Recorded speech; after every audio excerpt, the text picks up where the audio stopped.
Hey guy, tonight we step into the world of Attila the Hun. His name still carries a chill across history. Some remember him as a brutal barbarian who burned cities and terrified Rome. Others see a strategist who mastered fear negotiation and speed. To understand his story, we must look past legends and find the man behind the myth. Before we begin, make sure to like this video and subscribe. It helps more people join our journey. Drop a comment telling us where and when you're watching. Are you at home in the evening or listening on a long drive? Share your setting so we know how history reaches you. Now I want you to set the stage for your mind. Turn off the lights, put on your headphones. If you have a fan running, let the hum take you deeper into focus. In a few seconds, the screen will dim. This is not an error. It helps your eyes rest. As the blue light fades, your body produces melatonin. Darkness brings calm. Your brain starts to release its grip on the day. You are ready to journey back in time. Let's go back to the 5th century. The Roman Empire no longer looks like the powerhouse of Julius Caesar or Augustus. It is split into two halves. One half governs from Constantinople in the east. The other rules from Ravenna in the west. Both are weakened by division debt and constant attacks. The empire is surrounded by enemies. Goths press on the borders. Vandals carve new kingdoms in Spain and North Africa. Persians test Roman strength in the east. Into this unstable world ride the Huns. They appear suddenly on the horizon like a storm. They come from the vast Eurasian steppe. To Roman eyes, they seem alien, unstoppable, and merciless. Writers describe them as monsters who lived on horseback, eating raw meat and knowing no law. But these reports came from enemies. They carried bias, fear, and propaganda. The truth was more complex. The Huns were horse masters. They rode from childhood and wielded the composite bow with deadly skill. They could strike quickly and vanish before an army could respond. Their mobility gave them an edge Rome had not faced. And unlike small raiding tribes, they were forming a confederation strong enough to challenge empires. Americans today can relate to this tension. Think about a city facing constant cyber attacks from unseen hackers. Each strike is fast, hard to trace, and costly. The defenders spend more money on walls, only to watch intruders find new ways around. Rome faced the same cycle on its borders. This clash was more than battles. It was a struggle between two models of life. On one side stood Rome, proud of its cities, laws, and stone defenses. On the other rode the Huns, children of open skies, wagons, and shifting alliances. Civilization versus nomad, stability versus speed. It was a test of which world could survive longer. Attila did not rise in a vacuum. Rome had grown overextended. Its finances strained, its armies thinned, and its leadership splintered. Nature abhors a vacuum, and men like Attila rushed to fill it. He would soon become the figure who forced Rome to pay tribute, who threatened both East and West, and who earned the dreaded title, the Scourge of God. Now, let's begin. Who were the Huns, and why did they strike such fear into Rome? To answer that, we step away from Roman palaces and into the endless grasslands of the Eurasian steppe. This vast open country shaped them. It gave them speed, endurance, and a way of life unlike anything the Romans could imagine. The Huns were born in the saddle. A child learned to ride almost as soon as he could walk. Horses were everything. Transportation, weapon platform, even bed at night. Roman soldiers thought they were glued to their mounts. They could fire arrows at full gallop, then wheel away before infantry could close. To face them was like fighting a shadow. You could see them strike, but you couldn't catch them. Their most feared weapon was the composite bow. Crafted from wood bone and sinew, it delivered a deadly punch. A well-drawn Hun arrow struck with the force of a modern bullet. Imagine being a Roman infantryman's shield, raised only to hear the hiss of dozens of arrows raining from the sky. The bow was their equalizer against heavily armored troops. They carried lassos too, another tool of the steppe. A charging Hun could rope a man and drag him from his line. Discipline and terror worked together. Roman formations built for steady marches struggled against such chaos. Nomadic life gave the Huns advantages Rome never matched. They had no fixed cities to defend. Their wagons carried their homes. Their herds supplied food, clothing, and trade. In winter, they could retreat deep into the steppe, where no Roman army dared to follow. Flexibility was their fortress. Yet calling them savages misses the point. They had leaders, councils, and strategies. Alliances tied clans together. A strong king could weld them into a single hammer. When a leader failed, rivals waited. Success meant survival. Weakness meant death. This system created a ruthless but effective chain of command. The Romans could not understand this world. Their pride rested on stone walls, aqueducts, and codified law. To them, the absence of permanent houses looked like backwardness. One Roman historian mocked the Huns for never changing their tunics until the cloth rotted away. Another claimed they ate roots and half-raw meat. These descriptions were less about truth and more about building fear. Demonizing the enemy made Roman defeats easier to explain. But strip away the insults, and a different picture appears. The Huns had mastered adaptation. They could live with little, move with speed, and fight with precision. Rome, heavy with bureaucracy, could not move so quickly.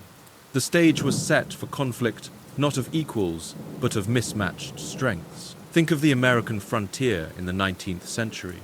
Plains tribes like the Comanche also lived by horse and bow. US cavalry found them difficult to catch, and victories came only after learning their tactics. The story of the Huns shows how a mobile culture can shake even the strongest empire. The clash was not just military, it was cultural. Rome valued permanent cities, temples, archives. The Huns valued survival, herds, weapons, speed. Each saw the other as the opposite of civilization. Yet both sought the same thing: security, land, and wealth. This cultural collision would soon become war. For now the Romans watched uneasily as riders gathered on the horizon. The grasslands had birthed a storm. Every hoofbeat drew closer. The empire's walls would be tested. And behind those horsemen, one man would rise above the rest.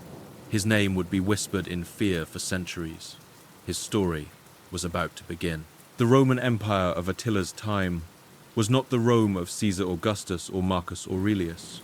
Those golden days were gone. Instead, the 4th and 5th centuries showed a fractured empire fighting to survive. Its armies no longer conquered, they held walls. Its rulers no longer expanded, they managed decline. The empire was divided. In the east stood Constantinople, powerful and wealthy, shielded by walls and sea. In the west sat Ravenna, isolated, vulnerable, and weak. Rome itself was no longer the capital. Once the heart of an empire, it had become a museum of past glories. Travelers walked past ruined arches and empty temples. The city was a ghost of what it had been. This split was not just geography, it was politics. Emperors no longer ruled alone. Power fractured into rival courts, regents, and advisors. Civil wars became common. Brothers fought brothers for the purple. Every succession brought new instability. Enemies outside the empire waited for those moments. They learned to strike when Rome fought itself. The army changed too. The citizen legions of earlier centuries were gone. In their place stood a patchwork of mercenaries. Many were Germanic, some even Hun. They fought for pay, not loyalty. Roman generals understood the risk. A soldier with family inside the empire could fight today and rebel tomorrow. But choices were few. The empire could no longer fill its ranks with Romans alone. Economically, the burden grew heavier. Paying for walls, forts, and tribute required gold. Taxes soared. Farmers abandoned fields. Wealthy elites hoarded their fortunes, while common people carried the weight. In times of crisis, emperors promised safety, but delivered debased coin and broken walls. Trust eroded. Think about modern America when state and federal governments clash. States argue over budgets while Washington wrestles with debt ceilings. Local needs and national priorities collide. In Rome's case, the East and West were like two governments, sharing one flag but refusing to share real power. Cooperation existed on paper, but rivalry defined reality. External threats made the problem worse. Persia reasserted control in the east. Along the Rhine and Danube, Germanic tribes pressed the borders. Forts stretched for miles from Hadrian's Wall in Britain to the river barriers of Central Europe. Once these defenses symbolized strength, now they revealed weakness. Rome had stopped pushing outward. It dug in. By the time Attila's ancestors reached Europe, Rome was already exhausted. It could not respond with the decisive strength of earlier centuries. Instead, it bargained. Treaties promised land, food, or gold in exchange for peace. But peace bought with gold often lasted only until the next demand arrived. This was the Rome that would meet the Huns. Not the confident empire of Caesar crossing the Rubicon, not the disciplined legions crushing Carthage. This Rome hesitated, argued, and compromised. Its leaders were cautious men guarding crumbling walls. Into this hesitation rode tribes hungry for survival, power, and revenge. The contrast could not be sharper. Rome built stone monuments to last forever, yet its politics crumbled in years. The Huns built nothing permanent, yet their unity under a strong leader shook the continent. One side was heavy with history, the other was light, fast, and ruthless. Americans today might see parallels in overstretched commitments.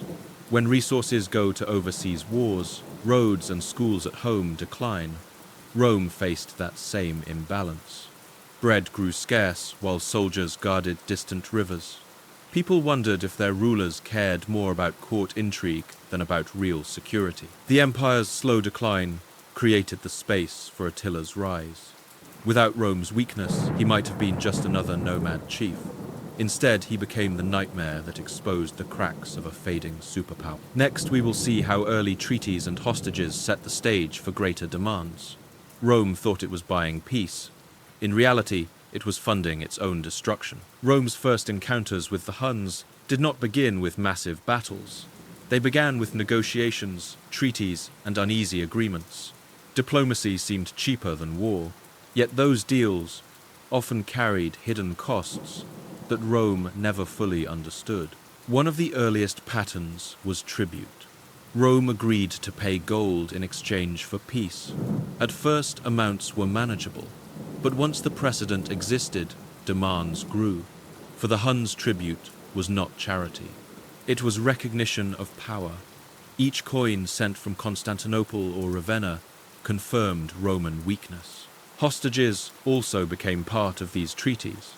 Roman envoys handed over sons of officials, promising their safety in exchange for Hun restraint. This was common practice across ancient states, not cruelty for its own sake. Hostages guaranteed obedience. As long as the treaty held, those young men lived well. If Rome broke its word, their lives hung in the balance.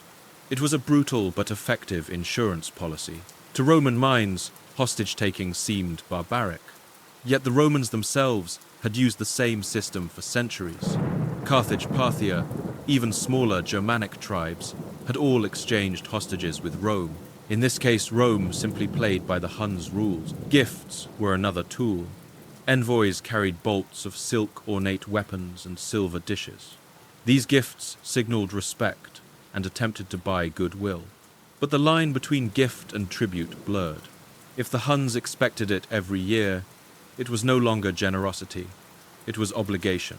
Americans can recognize echoes of this today in prisoner exchanges or extradition deals.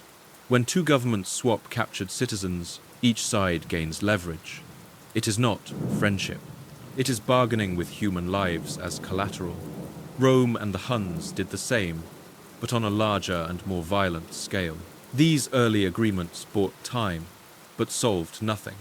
Every treaty pushed the problem into the future. Each new demand grew larger. Roman officials understood the danger, but had little choice.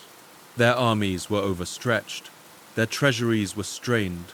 Diplomacy became a survival tool. The Danube frontier was the pressure point. Here Hun horsemen massed just across the river. Roman forts looked across the water and saw camps forming. Soldiers on the walls knew that one misstep could trigger raids. Treaties kept the frontier quiet for a season, but the threat never left. Court politics in Constantinople also shaped these deals. Some advisors favored compromise, believing gold could secure stability. Others argued for war, insisting Rome must never show weakness. The debates dragged on, while Hun envoys counted their payments. Indecision handed Attila and his predecessors a steady stream of revenue, without a single arrow fired. Over time, tribute payments created resentment among taxpayers. Farmers saw their harvest taxed away to feed foreign raiders. Merchants carried gold to the frontier instead of goods to markets. Morale suffered. Rome promised protection, but delivered yearly bribes. This cycle was dangerous. The Huns learned they could raise the price each time. Rome learned that paying once meant paying forever. A balance of power shifted quietly, one treaty at a time. By the 432nd, these patterns were firmly in place. Tribute, hostages, and gifts had become normal policy. The empire accepted humiliation to avoid war. The Huns accepted wealth to bide their time. Both sides knew this arrangement could not last. The United States today sometimes faces similar dilemmas. Do we pay ransom to hackers? Do we strike back militarily? Each option carries cost. Rome chose the cheaper option in the short term. In the long run, it paid dearly. The stage was set. Tribute would rise. Hostages would multiply. And the pressure from the frontier would soon turn into outright invasion. Next, we will see how those tribute payments escalated from hundreds of pounds of gold to thousands, draining Roman coffers and fueling Hun ambition. Tribute was supposed to be manageable. At first, Rome agreed to send roughly 350 pounds of gold each year. This figure seemed high but survivable for the Eastern Empire. After all, Constantinople collected taxes across fertile provinces. A steady stream of grain, trade, and customs fees filled the treasury. Paying gold to keep peace on the Danube felt like a bargain compared to raising armies. But tribute rarely stays fixed. The Huns quickly realized that every crisis inside Rome gave them leverage. Each civil war, each border raid, each court scandal opened new opportunities. With every demand, the price rose. From £350, the sum doubled to £700. Soon after, the Huns forced a lump payment of £6,000, followed by an annual £2,100. The numbers climbed like rungs on a ladder Rome could never finish. To understand these amounts, picture the Eastern Empire's budget. Historians estimate that annual revenue might have reached several £100,000 of gold. At first, £350 looked small, less than 1% of income. But at £2,100 every year, the cost equaled the pay of thousands of soldiers. Gold sent north meant fewer men guarding the frontier. It also meant higher taxes on farmers and merchants. Ordinary Romans felt the squeeze. The Huns knew exactly what they were doing. Tribute was not only about money, it was about dominance. By forcing Rome to pay, Attila proved he held the upper hand. Each cart of gold delivered across the Danube was a public admission that Rome feared him. Prestige mattered as much as profit. For ordinary Romans, the situation grew unbearable. Imagine you are a farmer in Thrace. Each year, officials arrive to collect higher taxes. They tell you it's for defense. Instead, your coins march away to Hun camps. You watch your sons drafted for garrisons while your gold feeds the enemy. Resentment grows. Faith in government collapses. Modern Americans can relate when local taxes rise after repeated crises. Think about a city hit by cyber attacks. Insurance premiums rise, security fees go up, and citizens pay more. without seeing real improvements. That frustration mirrors what Romans felt. They were told gold would buy peace, yet the raids kept coming. This spiral created dangerous incentives. The more Rome paid, the more the Huns demanded. The more the Huns demanded, the weaker Rome became. Attila learned that diplomacy could be as profitable as war. Why risk losing men in battle when gold arrived on schedule? Still, tribute was never enough. Huns used payments to buy weapons, strengthen alliances, and prepare for larger campaigns. Tribute became fuel for war, not peace. The Eastern court realized too late that it was arming its enemy with its own wealth. Within Constantinople, debates turned bitter. Some ministers argued payment bought precious time. Others warned the empire was feeding a fire. Both sides were right. Tribute postponed immediate destruction, but it guaranteed a larger reckoning later. By the mid-5th century, tribute payments had become Rome's most visible symbol of weakness. Instead of commanding fear, the empire delivered treasure. Instead of showing power, it displayed submission. This image spread quickly. Other tribes saw that Rome could be shaken for profit. The empire became less a master of nations and more a target of opportunity. Attila watched this carefully. He saw tribute not as a ceiling, but as a floor. Every negotiation started higher than before. Every treaty became a springboard for the next demand. He knew Rome could not resist forever. What began as a small price for peace grew into an unbearable drain. Tribute was never just about money. It was about survival power and image. Rome had chosen the path of payment. Attila would make sure they walked it until their knees buckled. Next, we follow the gold beyond treaties, into raids, sieges, and destruction across the Balkans, where money no longer bought safety. Gold could delay conflict, but it could not stop it. Tribute bought seasons of quiet, not lasting peace. Eventually, the Huns crossed the Danube with fire and arrows. The Balkans became their hunting ground. Their campaigns unfolded with terrifying speed. Scouts rode ahead, finding weak spots in Roman defenses. Raiding parties slipped across rivers at night. At dawn, towns awoke to smoke and screams. Roman garrisons often reacted too slowly. By the time reinforcements marched, the Huns had already stripped the countryside bare. Siege warfare was not their primary style, but they learned quickly. Fortified towns like Naissus and Serdica fell despite their walls. The Huns combined intimidation with relentless attacks. Sometimes they stormed gates with captured siege engines. Other times they starved cities until defenders surrendered. The effect was always the same terror, spread far beyond the battlefield. Every victory carried economic weight. Farms burned meant no harvest for years. Merchants avoided roads crawling with raiders. Refugees clogged safer cities begging for food. Constantinople faced both the human cost and the political embarrassment. Citizens questioned why their taxes funded foreign plunder rather than Roman protection. The Eastern Empire scrambled for answers. Some generals proposed stronger garrisons. Others wanted new treaties. Theodosius II and his advisors often chose negotiation, not battle. That decision carried logic. The empire could not fight on every front at once, yet each concession hardened Attila's view of Roman weakness. He saw hesitation as opportunity. Americans know how sudden disasters can cripple infrastructure. Think of a hurricane flooding highways. Relief convoys stall because bridges collapse. Supplies rot while people wait. Rome's armies faced similar problems. Each Hun raid disrupted supply chains, cut roads, and forced armies to detour. By the time relief columns arrived, damage was irreversible. The Danube frontier became a symbol of Rome's decline. Once Roman legions had crossed proudly into barbarian territory, now barbarians crossed freely into Rome's heartlands. Forts that had once guarded civilization stood as burned-out shells. Even victorious counterattacks could not erase the memory of devastation. Attila mastered psychological warfare.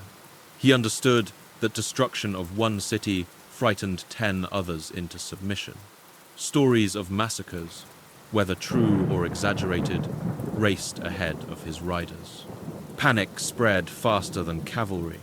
Roman governors often surrendered without resistance, convinced defiance meant annihilation. This strategy drained Rome in ways armies alone never could. Every sack forced new payments. Every treaty raised tribute. Every burned town pushed refugees deeper into imperial lands, swelling costs and straining supplies. Attila fought with arrows, but also with economics. Priscus, the Roman envoy, later described this power vividly.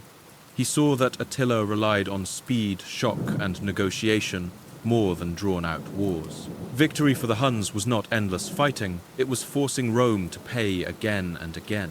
The Balkans paid the heaviest price. From Thrace to Moesia, scars of raids lasted decades. Families fled, villages disappeared, churches lay in ruins. The memory of these campaigns etched Attila's name into Roman nightmares. Yet even as Rome bled, Attila's ambitions grew. He was not content with border raids. Tribute and plunder made him rich, but prestige demanded more. He wanted recognition as a ruler equal to emperors. That meant forcing Rome, east and west alike, to bow openly. The stage was set for larger confrontations. Behind the smoke of ruined towns stood a bigger question: would Rome continue buying peace, or would it finally fight back? Next, we will look inside Constantinople's court, where Theodosius II faced ministers divided by fear, pride, and desperation. Their choices would shape how long the empire could survive Attila's storm. While Hun raids scarred the Balkans, the real drama unfolded inside Constantinople's marble halls. Emperor Theodosius II ruled the Eastern Empire, but he was no warrior. His court was filled with advisors, generals, and ministers, whose arguments often decided Rome's fate. Theodosius leaned towards scholarship and piety. He preferred manuscripts to battlefields. That meant power flowed to his circle of advisors. Some argued for buying peace at any cost. Others demanded resistance, warning that gold only strengthened Attila. These debates dragged on as gold shipments rolled north. One powerful figure was Chrysaphius, the emperor's chief minister. He favored diplomacy through payments, believing bribes could solve everything. His policy was simple: appease Attila, avoid war, and keep Constantinople safe behind its walls. In theory, this kept the capital secure. In practice, it drained the treasury and emboldened the enemy. Military leaders grew restless. They knew every tribute payment meant fewer soldiers, fewer supplies, and weaker defenses. Some urged a stronger stance, pushing for campaigns to retake lost towns. But launching wars required money, and money was flowing into Hun hands. The army's pleas often lost to the minister's caution. Theodosius himself hesitated. He was caught between fear of Attila's cavalry and fear of his own generals. A decisive war could ruin the empire if it failed. A policy of appeasement bought safety, but humiliated Rome. Each year, he delayed, Attila's reputation grew. Inside this tension, smaller intrigues brewed. Ministers plotted against rivals. Some whispered about secret alliances with barbarian groups. Others looked for ways to undermine military commanders. The court became a stage where personal ambition outweighed Rome's survival. Americans today may see echoes in modern politics. Imagine a divided cabinet during a national security crisis. One group urges sanctions, another proposes negotiations, and a third demands military action. Each path carries risk, and while leaders argue, threats multiply. Constantinople's court worked the same way. The capital's walls gave a false sense of security. The massive Theodosian walls were engineering marvels, triple lines of stone and towers. They repelled sieges before, but walls could not protect the countryside. Every time Attila burned villages, Constantinople still felt the shock through refugees, famine, and lost taxes. The longer debates dragged on, the more Attila sensed weakness. He understood that hesitation inside Rome was as valuable as gold. While generals argued with ministers, he chose the timing of raids. While Theodosius weighed options, Attila built alliances and gathered strength. By the late 442nd, the empire faced a turning point. It could not continue paying escalating tribute forever. Treasury accounts strained, farmers abandoned lands, inflation ticked upward. Yet the court clung to its old habit of negotiation. Few dared to imagine bold alternatives. Attila thrived in this climate. He demanded higher sums and harsher terms. He mocked Rome's hesitation. He paraded Roman ambassadors in his camp, treating them as supplicants rather than equals. Each new treaty chipped away at imperial pride. But one desperate idea began to surface in Constantinople. If gold could not buy lasting peace, maybe assassination could. Ministers whispered about bribing someone close to Attila. The plan was reckless, dangerous, and treacherous. Yet in a court filled with intrigue, it sounded like a solution. This idea would soon take shape, wrapped in secrecy and gold. The consequences would ripple across both camps, changing how Attila viewed Rome forever. Next, we uncover the failed assassination plot, the bribe of 50 pounds of gold, and the fallout that proved even more dangerous than war. Desperation breeds risky plans. In Constantinople, ministers whispered of a bold idea: kill Attila the Hun. If they could not outfight him, maybe they could outwit him. Assassination seemed cheaper than endless tribute. The plot centered on gold. Chrysotheus, the emperor's minister, believed money could buy anything, even Attila's death. He arranged to send 50 pounds of gold to 8.History, a Hun, noble close to Attila. The hope was simple: bribe 8.History to murder his king, end the Hun threat at its source. But plots rarely unfold as planned. 8.History revealed the conspiracy to Attila. Instead of striking, he carried the bribe to his master. Attila now held proof that Rome had not only feared him, but also betrayed him. This was more powerful than treasure. It gave him justification to demand even harsher terms. Attila played the discovery carefully. He did not immediately unleash his horsemen. Instead, he confronted Roman envoys with cold fury. Imagine standing before a ruler who knows your court tried to murder him. He could have executed them. Instead, he chose humiliation. Rome would live, but it would crawl. This was Attila's genius. He understood the power of restraint. By sparing the envoys, he looked magnanimous.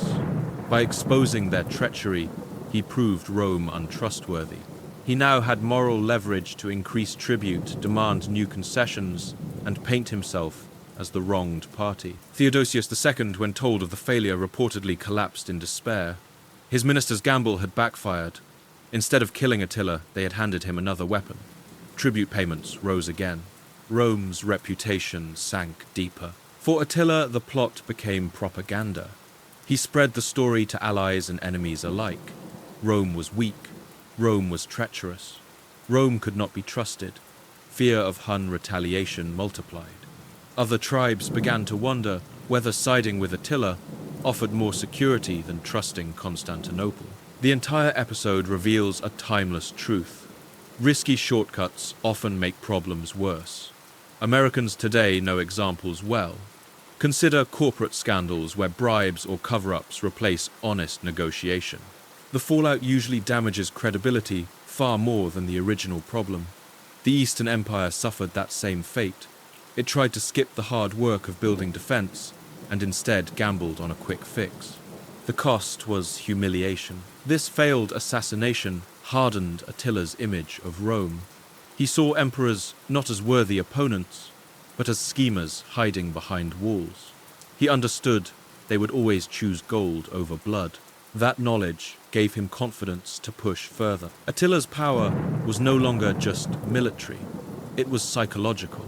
He could dictate terms with a glare. He could point to Rome's betrayal and justify whatever demand he wished. His reputation grew sharper than any sword.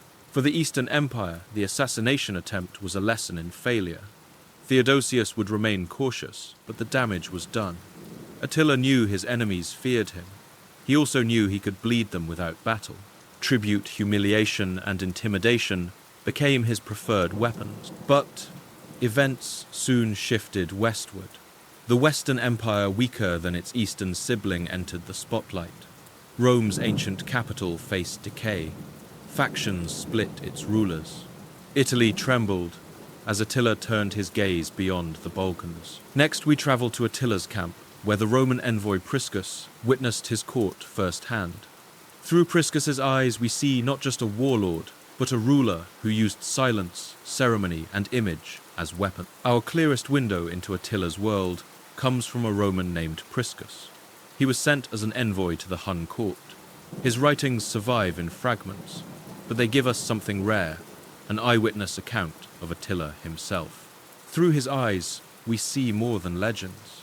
We see a man who ruled with presence, ritual, and calculation. Priscus described his journey north with other ambassadors. They carried gifts, letters, and the weight of imperial pride. Crossing into Hun territory, they expected chaos. Instead, they found order.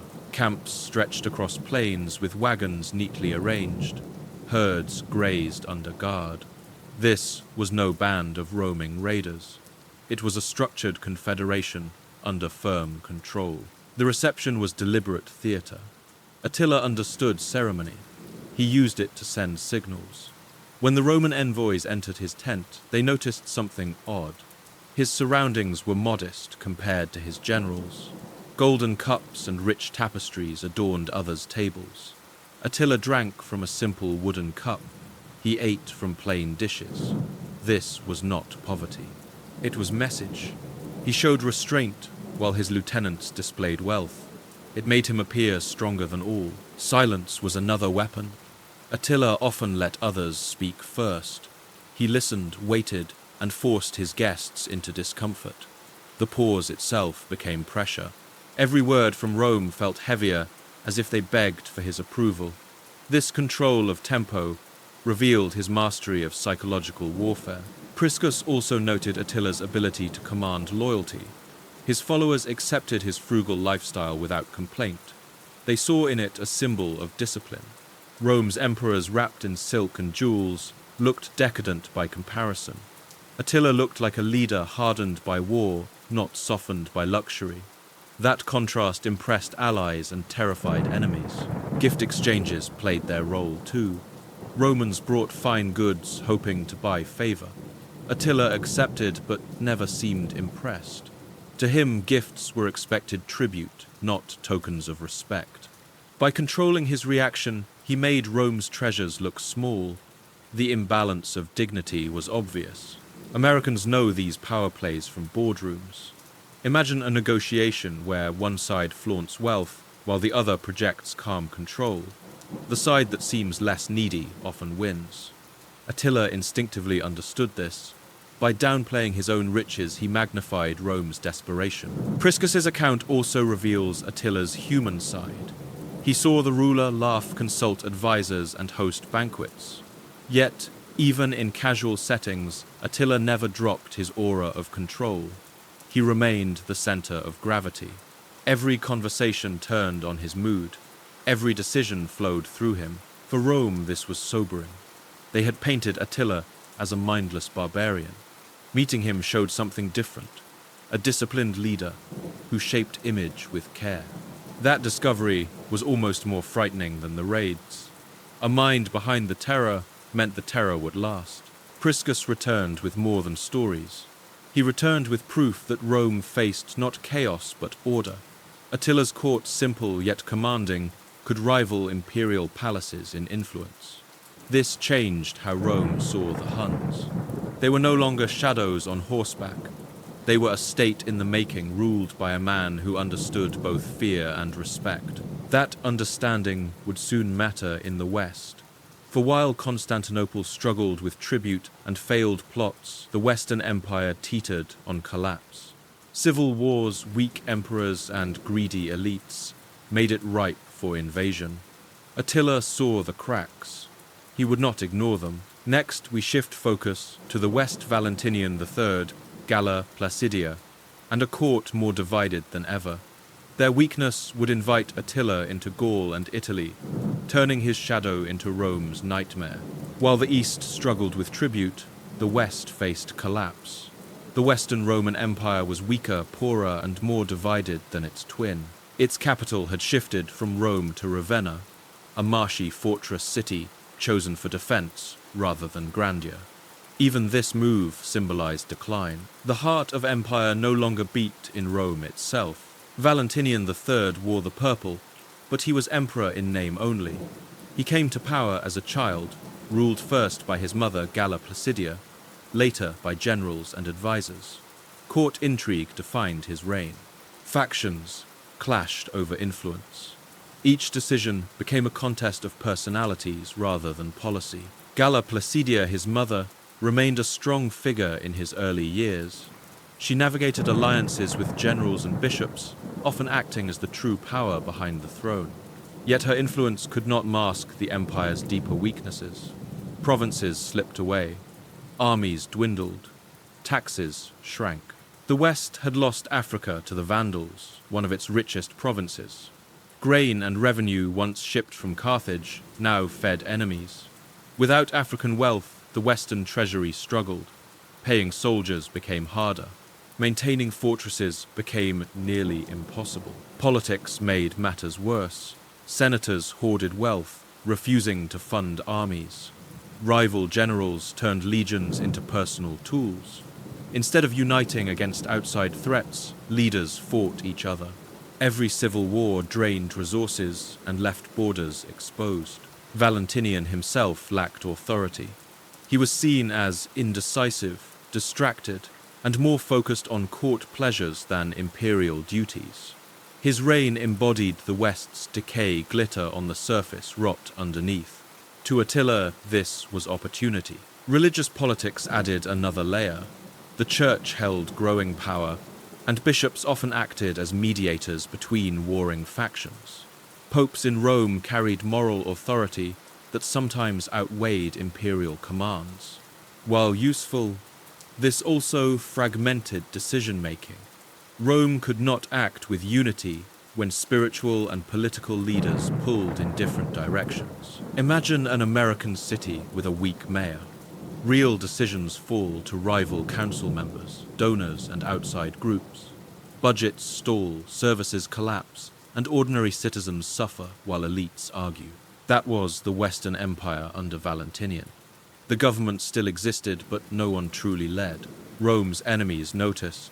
Tribes along the Rhine and Danube pushed harder. The Visigoths in Gaul watched closely. The Vandals in Africa raided freely. The empire looked less like a superpower and more like prey. Into this chaos entered Attila. He understood the West lacked money, men, and willpower. He also knew its court was vulnerable to manipulation. A divided house could be shaken with little force. Tribute had worked in the East. In the West, perhaps, direct campaigns would bring quicker rewards. Valentinian's court faced a dilemma. Some argued for alliances even with former enemies like the Visigoths. Others insisted Rome could still stand alone. The arguments consumed time, and time was Attila's ally. Every delay gave him room to gather strength. The Western Empire had survived invasions before, but it had never faced someone like Attila. He combined military speed with diplomatic pressure, turning both halves of Rome against themselves.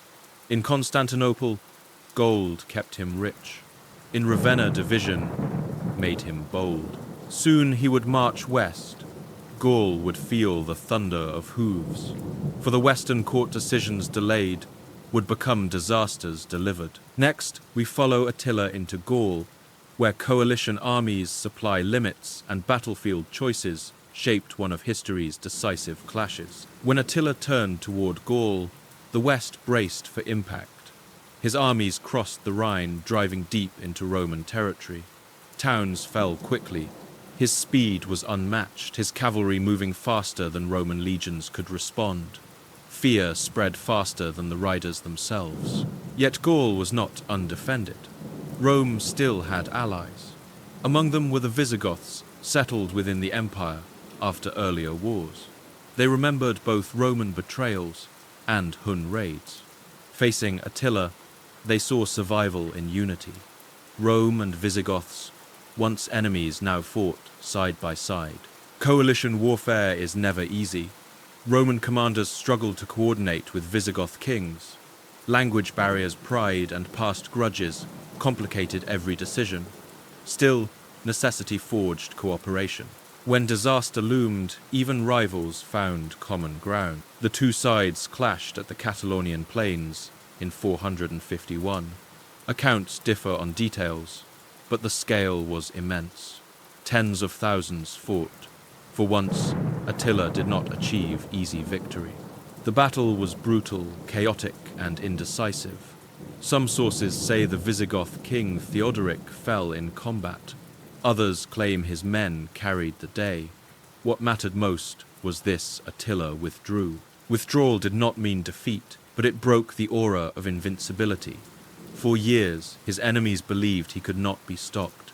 Now, at least he had been checked. Rome celebrated survival as victory. Attila regrouped, but the coalition had proven his limits. Logistics played a crucial role. Gaul was rich farmland, but moving large forces across it strained supply lines. For a mobile army like the Huns, pastureland was vital. Horses needed grazing, water, and rest. Without enough resources, even the fastest cavalry slowed. Attila faced the same reality. Every general confronts an army, marches on its stomach. Americans can relate when supply chains break down. Consider long-haul trucking routes during severe snowstorms. Highways close, deliveries stall, and shelves empty. No matter how many trucks exist, if roads fail, goods stop. Attila's cavalry faced that problem with forage instead of asphalt. The Catalonian campaign showed Rome still had teeth when allied wisely. Alone, the Western Empire could not have matched Attila. Together with the Visigoths, it managed to halt him. This lesson was clear. Coalitions could resist even the fiercest enemies. Still, Attila was not finished. He had tasted resistance, but not destruction. His gaze shifted south.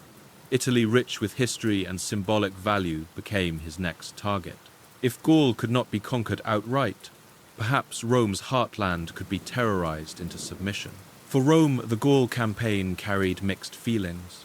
Survival felt like triumph, yet losses were staggering. The Visigoths emerged stronger, their importance undeniable. Rome, once the master, had become the junior partner. Dependence on allies revealed how far the empire had fallen. Attila too learned from Gaul. He discovered that even his fearsome cavalry could be slowed by terrain, logistics, and alliances. But rather than retreat in shame, he adjusted. Leaders who adapt survive longer. His next campaign would strike where Roman unity was weaker. Gaul was scarred but not broken. Italy, however, awaited with open plains wealth and divided leadership. Attila prepared to march again. Next, we move into Italy itself, where famine, disease, and negotiations with Pope Leo defined Attila's last great campaign. After Gaul, Attila set his sights on Italy. In 452, his forces crossed the Alps and poured into the fertile Po Valley. Cities fell one after another. Aquileia resisted, but was destroyed so completely that later travelers could barely find its ruins. Panic swept the peninsula. Italy was Rome's heart. To see northern towns burn was a shock greater than losses in distant provinces. Refugees flooded south, crowding safer cities. The Western court, already weak, now faced hunger, fear, and pressure to act. Attila's advance was relentless, but cracks soon appeared. Italy could not feed his massive army. Fields were already strained by earlier raids. Famine spread, supplies dwindled, disease followed. Historians describe epidemics tearing through both invaders and locals. What terror achieved hunger and sickness undermined. Logistics trapped Attila. His cavalry needed pasture. Horses consumed enormous amounts daily. The fertile valley helped, but not forever. As Rome blocked supplies and as famine deepened, his army weakened. Even the fiercest warriors cannot fight without food or healthy mounts. Still, his presence terrified Rome. Stories of burning cities reached the capital. Citizens feared Attila would march on Rome itself. In this moment of crisis, a new figure stepped forward, not a general but a churchman. Pope Leo I travelled north to meet Attila. Accounts of the meeting vary. Some say Leo's words alone persuaded the Hun to withdraw. Others suggest plague, famine, and logistical strain mattered more. Perhaps it was all three. What matters is the outcome. Attila turned back. Rome was spared. This moment became legend. Medieval writers painted Leo as the man who saved Rome through faith and diplomacy. Whether symbolic or practical, the meeting shaped Attila's image forever. Even the scourge of God paused when confronted by famine, disease, and moral authority. Americans can picture similar moments during disasters. When wildfires rage, smoke fills the air, and supplies run short, even strong communities bend. Relief leaders step forward, calming fear and coordinating survival. Pope Leo played that role, offering both words and presence in Rome's darkest hour. For Attila, Italy was a costly gamble. He proved he could reach Rome's core, yet he failed to hold it. His retreat did not erase fear, but it revealed limits. Hunger, disease, and stretched supply lines broke the momentum more than any battlefield. Rome claimed victory, though it was survival more than triumph. The city lived another day, but weakness remained. Italy was scarred, provinces were devastated, and faith in imperial leadership eroded further. Attila had shown that even without conquest, he could bring an empire to its knees. This campaign marked the last great push of Attila's life. Soon after, his story would take a sudden and unexpected turn. Death would come not on the battlefield, but in his own tent. The empire he built would unravel almost overnight. Next, we step back to examine the practice of tribute through a US legal lens, asking whether paying off enemies ever truly buys peace, or whether it only ensures greater costs later. Rome's reliance on tribute raises a question still relevant today. Can paying off enemies ever secure lasting peace, or does it only invite more demands? To answer, we must compare ancient strategy with modern American policy. For the Romans, tribute became routine. Annual gold shipments crossed frontiers, buying time but draining strength. Politicians justified it as necessary. Generals resented it as weakness. Citizens endured it as burden. Each side knew the truth. Payment postponed, but never prevented the next threat. Attila understood this cycle perfectly. Tribute made him rich, powerful, and respected among allies. Each new demand confirmed Rome's submission. His raids proved he could always raise the price. Tribute was not compromise, it was leverage. In the United States today, ransom payments are generally illegal. Federal law discourages giving money to terrorists or sanctioned groups. The reasoning is clear: payment funds further attacks and creates incentives for more. Just as Attila saw Rome's tribute as opportunity, modern extortionists view ransom as encouragement. Yet even in America, the debate is not simple. Families of kidnapped citizens sometimes pressure the government to pay. Corporations struck by ransomware often face the same dilemma. Do they lose millions by refusing, or do they pay quietly to restore operations? Either path carries cost. Rome faced the same moral trap. Refusing tribute risked invasion. Paying tribute risked humiliation and further demands. The empire chose payment again and again, believing survival today outweighed danger tomorrow. History shows the risk of that choice. Tribute failed to stop Attila. It financed his campaigns, fed his horses, and bought loyalty from his allies. Rome's money armed the very armies that ravaged its lands. Payment became fuel for destruction. Legal debates in the United States echo this ancient lesson. Laws against ransom exist not because officials lack compassion, but because precedent matters. Once a nation is known to pay, every enemy will demand payment. Rome proved this on a massive scale. Still, there are moments when negotiation buys precious time. In both Rome and modern America, leaders sometimes choose delay over confrontation. Delay allows reorganization, recovery, or diplomacy. But delay is only useful if used wisely. Rome wasted its delay in court intrigue and indecision. Attila used his in preparation for further war. Americans can picture this dilemma through cyber attacks. A city government's servers are frozen. Hackers demand payment. If leaders refuse vital systems, stay offline. If they pay, systems return, but hackers are emboldened. The city must decide between short-term relief and long-term vulnerability. That was Rome's exact position, century after century. Rome teaches us that payment without reform is failure. If tribute only buys quiet, while leaders argue the crisis returns worse. The United States faces similar questions. Do we invest in defense and resilience, or do we patch holes with cash? Rome's fate warns us of the consequences. For Attila, tribute was not negotiation, it was victory.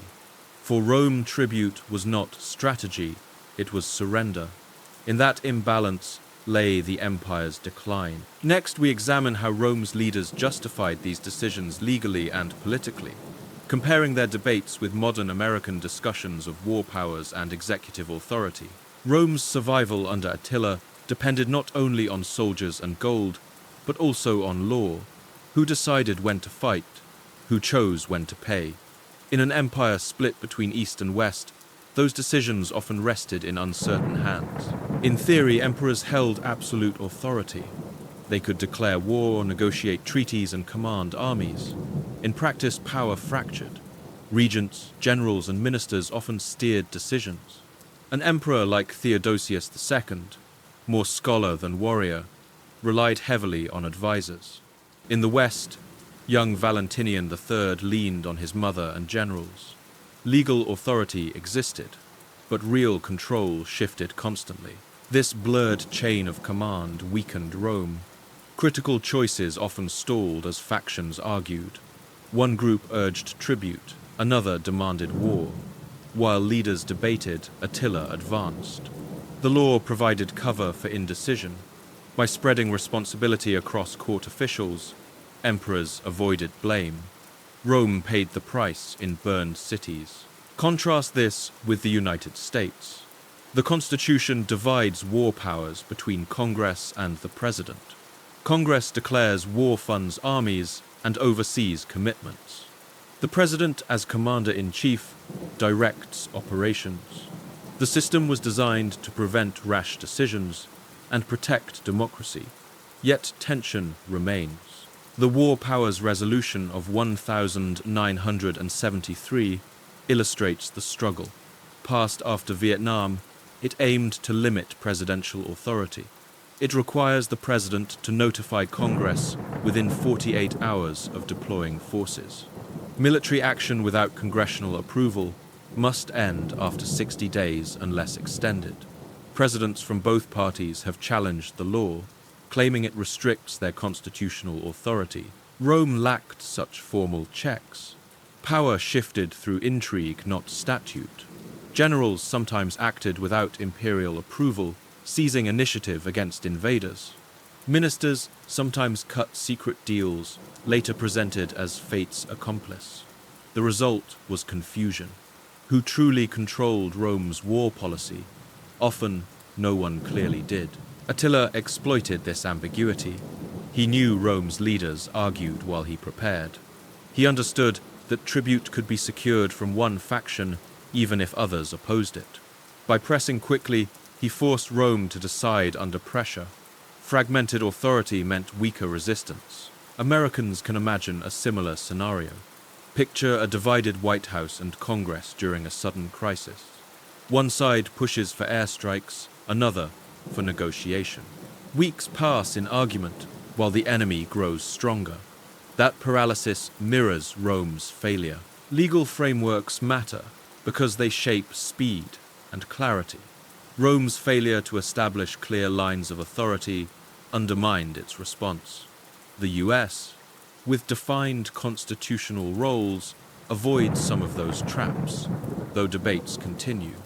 Law cannot eliminate disagreement, but it can channel it. Rome lacked that channel. The lesson is stark.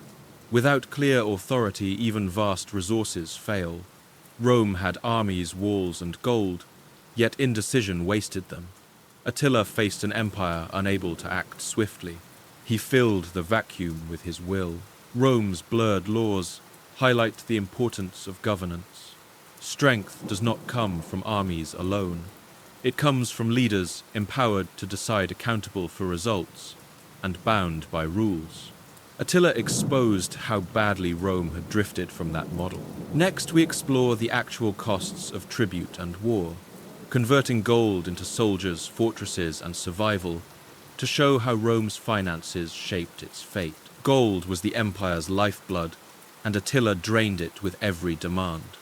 Tribute looked like numbers on parchment, but behind those numbers were soldiers, fortresses, and lives. To understand Rome's weakness, we must convert treasure into power lost. Start with the earliest figure, 350 pounds of gold each year. Historians estimate that could pay several thousand soldiers annual wages. Soldiers who might have guarded forts, patrolled frontiers, or reinforced threatened towns. Instead, that money rode north in wagons. Rome traded men with spears for silence on the Danube. When Attila raised demands to 700 pounds annually, the cost doubled. That meant fewer fortifications repaired, fewer garrisons fed.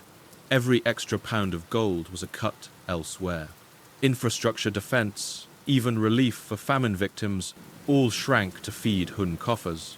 Then came the shock payments, 6,000 pounds of gold at once, plus 2,100 every year. That kind of outlay equaled massive portions of imperial revenue. Think of it as stripping entire regions of pay. Imagine closing half the frontier forts to send gold instead. That was the trade Rome made. Money also meant material. A pound of gold could purchase arms, armor, or siege equipment. Thousands of pounds could fortify cities or build fleets. Tribute denied Rome those tools. It gave Attila funds to supply his riders, buy allies, and expand campaigns. Rome's loss became his gain. Economists call this opportunity cost. For Rome, the cost was defense sacrificed. Tribute did not simply vanish, it armed enemies. The gold funded Hun diplomacy. It bought loyalty among subject tribes. It allowed Attila to strengthen his position without spending his own resources. Rome paid him to prepare for the next attack. The moral cost was worse. Citizens saw their wealth flow away and wondered what protection remained. Trust in government eroded. When leaders taxed people heavily only to deliver money to enemies, loyalty faltered. The empire's legitimacy weakened as quickly as its finances. Americans today see similar trade-offs in disaster budgets. After major storms, cities must decide: repair bridges, rebuild schools, or cover emergency contracts. Every dollar spent here means a dollar lost there. For Rome, tribute was that emergency contract, costly, recurring, and increasingly unsustainable. By the 442nd tribute consumed a dangerous share of the Eastern Empire's revenue. The West, far poorer, could not even consider matching such payments.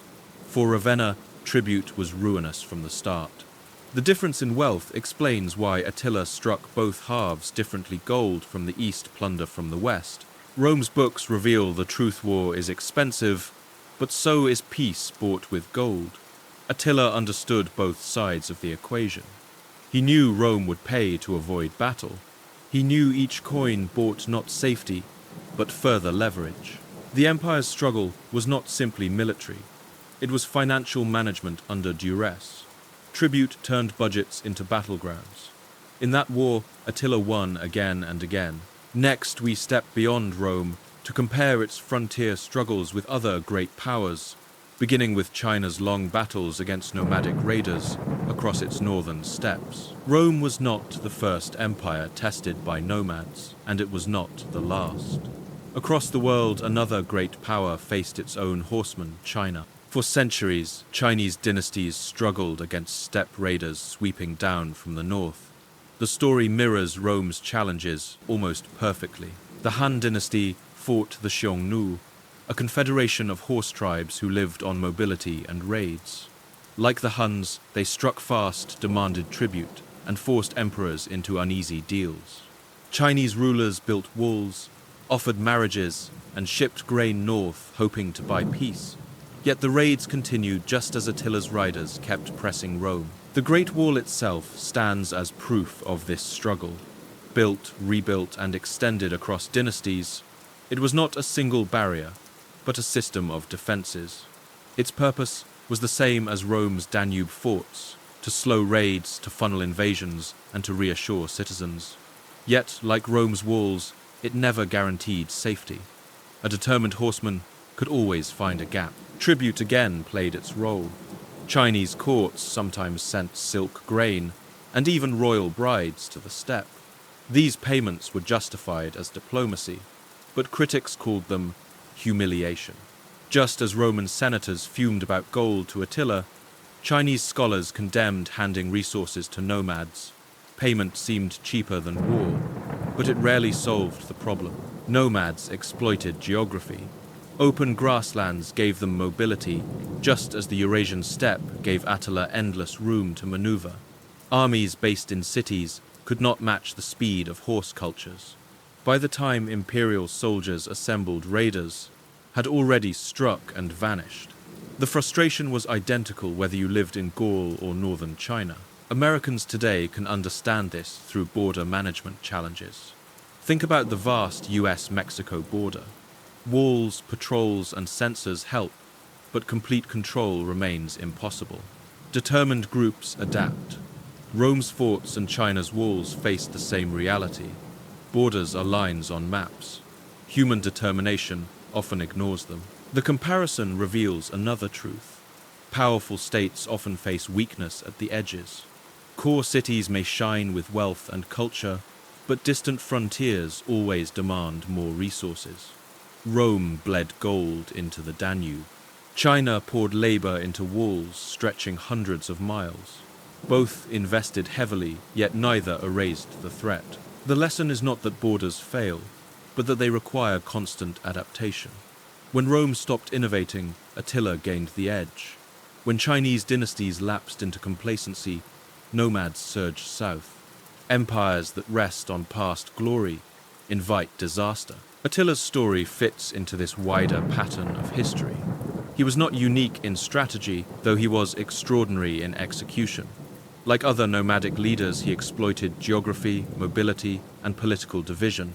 Rome's fate was part of a global theme, the struggle between settled empires and mobile raiders. Next, we shift focus to Europe again, comparing Rome's reliance on foederati and buffer states with later European strategies and how dependence on allies shaped survival. Rome was not alone in using outsiders for defense. By the 5th century, it relied heavily on foederati barbarian allies, bound by treaty. These groups provided soldiers in exchange for land payment or recognition. The system bought time, but also carried risk. The Visigoths are the best example. Once enemies, they were resettled inside the empire after years of conflict. They fought at the Catalonian plains, alongside Rome against Attila. Without them, the West might have collapsed sooner. Yet their loyalty was always conditional. They fought for survival, not for Rome's glory. Other tribes, like Burgundians and Franks, entered similar arrangements. Each deal created short-term stability, but long-term fragmentation. Over time, foederati carved permanent territories out of Roman soil. The empire weakened as allies grew strong. Rome gained soldiers, but lost sovereignty piece by piece. Later, European powers repeated this pattern. The Byzantine Empire paid Slavs, Turks, and others to guard borders. Medieval kingdoms hired mercenaries, who later became threats themselves. Dependence on outsiders often solved immediate crises, but planted seeds of new ones. Rome showed how such bargains could turn deadly. Attila understood foederati dynamics. He watched tribes within Rome grow powerful. He also recruited allies with gold and intimidation. His coalition was itself a kind of foederati system, tribes bound to him by fear, reward, or both. He knew loyalty based on payment alone could break quickly, so he mixed wealth with awe. Americans can picture this in modern alliances. Think about US defense pacts where smaller partners rely on American support, but Washington also depends on them strategically. NATO works because members share commitments. Yet if trust falters, alliances weaken. Rome's foederati lacked such shared vision. They were contracts, not communities. The key weakness was dependence without integration. Rome never fully absorbed many allied tribes. They lived apart, governed themselves, and answered Roman calls only when convenient. That left the empire exposed when loyalty wavered. The Western Empire especially suffered.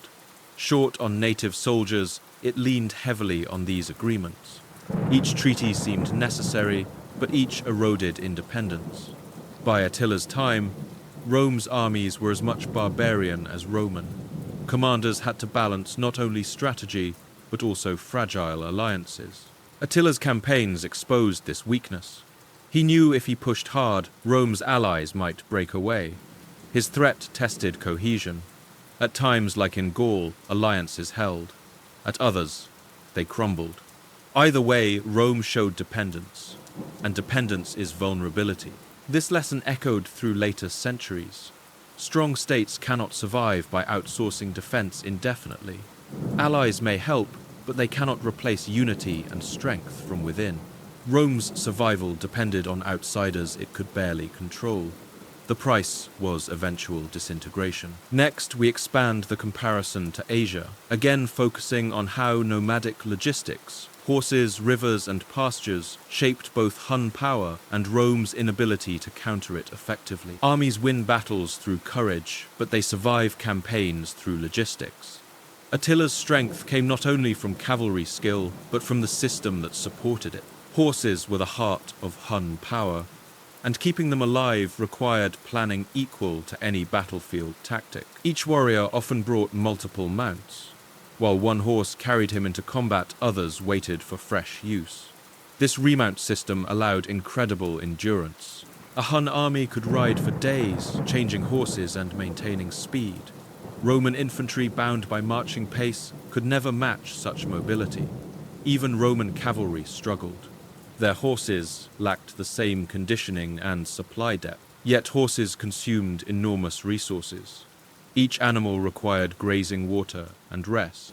Moving tens of thousands of horses meant managing entire landscapes. Rivers became lifelines, providing both water and fertile banks for pasture. Campaign routes often followed these waterways, shaping where Attila could advance or retreat. The challenge mirrored issues every empire faces, sustaining strength over distance. Rome built roads and granaries. Attila built networks of pasture and mobility. Both were logistical systems, different in form, but equal in importance. Without grass and water, Hun cavalry collapsed as surely as legions without grain. Disease added danger. Herds moving together risked outbreaks. Parasites, lameness, and exhaustion could cripple an army faster than enemy swords. Attila's commanders had to monitor herds constantly. Success required discipline, foresight, and adaptation. Logistics was not background, it was survival. Rome never solved this problem. Its armies relied on fixed supply chains, roads, wagons, depots. These worked inside empire borders, but failed against enemies who moved like wind. By the time Rome gathered grain, the Huns had already raided and vanished. The mismatch left Rome perpetually reactive. Americans today can see parallels in modern supply chains. Think about trucking networks stretched thin during crises. When fuel shortages hit, deliveries stop. Grocery shelves empty quickly. No matter how skilled workers are without supplies, systems collapse. Attila's cavalry faced the same principle. Rome did too. Logistics decides endurance. This explains why Attila's campaigns sometimes slowed or faltered. In Gaul, limited pasture constrained his advance. In Italy, famine and disease cut his power. No general, however skilled, escapes the weight of logistics. Even terror needs food. Rome's best chance would have been disrupting Hun supplies, burning pastures, blocking rivers, denying access. But that strategy required unity and foresight. Rome rarely showed either.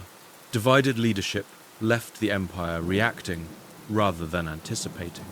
Attila thrived in that gap. His brilliance lay in turning mobility into sustained power.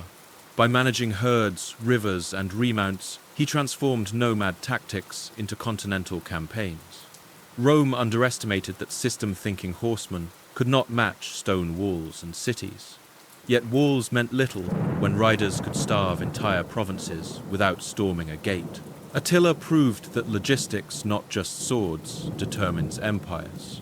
His horses ate Rome's future as surely as his warriors burned its towns. Next, we shift from logistics to consequence, following Attila's sudden death and the unraveling of his empire in the years immediately after. Attila seemed unstoppable. Tribute flowed, armies marched, cities fell. Then suddenly the storm ended. In 453, Attila died not in battle, but in his own tent. Accounts differ. Some say a nosebleed drowned him in his sleep after a wedding feast. Others whisper of poisoning or betrayal. Whatever the truth, his death shocked both Huns and Romans alike. An empire built on one man's strength now faced collapse. Attila's sons tried to inherit his mantle, but unity cracked immediately. Each son claimed power. Rivalries turned allies into enemies. Tribes that once rode under Attila's banner began to drift away, choosing freedom over submission. Within a year, the Hun Confederation was splintering. Coalitions built on fear rarely survived the death of their leader. Attila had held together a volatile alliance of tribes with gold, intimidation, and charisma. Without him, those bonds dissolved. Enemies once terrified of his wrath saw opportunity. The Goths rose in rebellion. The Gepids struck. At the Battle of Nedao in 454, the Huns faced their former subjects. They lost. The defeat ended Hun dominance in Europe. Within decades, they faded from history's stage, their empire broken, their power scattered. Rome, though battered, breathed relief. Yet the lesson was clear. Empires tied to a single personality rarely endure. Lasting strength requires institutions, not only leaders. Americans can recognize this story in family businesses. Imagine a company run by a dynamic founder. While alive, the company thrives. After his death, heirs argue, employees scatter, and competitors seize customers. Without structure, legacy vanishes. Attila's empire was that family business undone by lack of durable systems.